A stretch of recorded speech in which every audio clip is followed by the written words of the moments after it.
Goeiemôre. Interessante punt, die volgende een wat ek wil oor praat.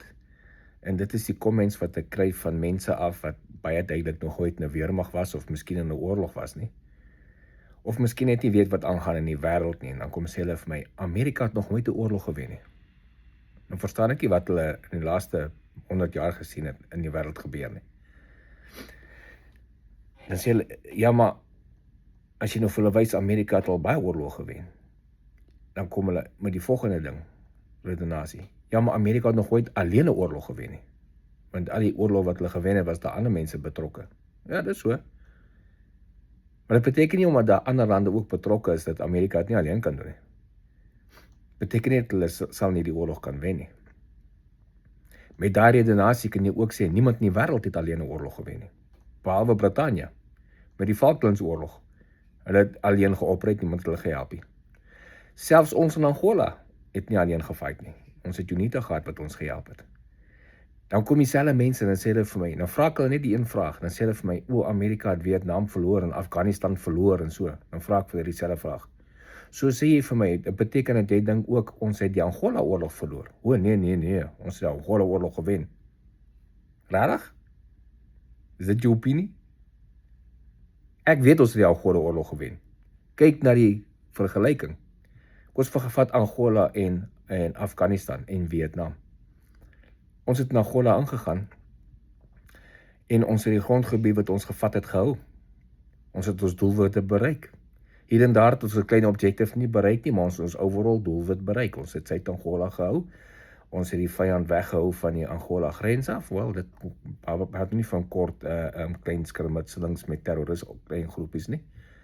Ons het die suide van Angola gehou, tot ons regering ons daar uitgetrek het, na hulle onderhandelings apart gehou het.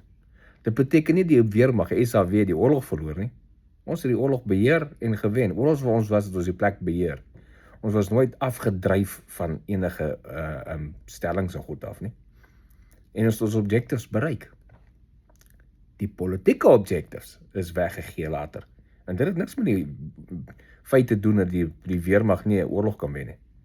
Presies dieselfde het gebeur in Vietnam en Afghanistan.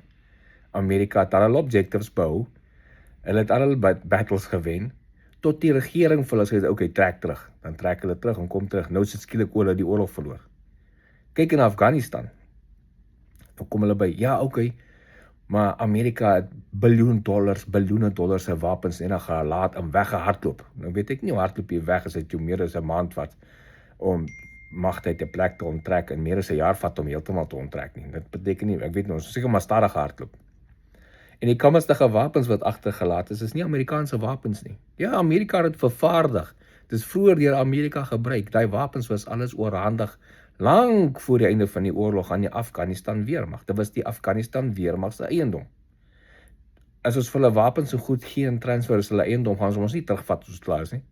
Dis hulle eiendom. Daarna het hulle dit laat oorlaat aan die Taliban, toe die Taliban weer die Afghanistan weermag uitgeskop het. Dit beteken nie, dis Amerika wat hulle wapens agtergelos het en weggehardloop het nie. Maar nou ja, as jy anti-American is, en veral nou anti-Trump is, dan gaan dit die argument is wat jy heeltyd gebruik. Dis wat die media in Amerika ook gebruik. Die anti-American media. Dis maar hoe het is. Maar verstaan die konsep, verstaan die principle. Hoe wen jy oorlog, hoe verloor jy oorlog? As jy objectives bereik het en jy jou doelwit bereik. Nou praat hulle van Iran-oorlog. Iran-oorlog is nog nie verby nie. Die konvensionele oorlog is omtrent al verby. Iran se konvensionele weermag is vernietig. Ja, hulle het nog 'n paar missiele en drones wat hulle in die buurlande kan inskiet, maar dit beteken nie, omdat hulle nog 'n paar goed oor het en kan terugskiet, Amerika het verloor nie.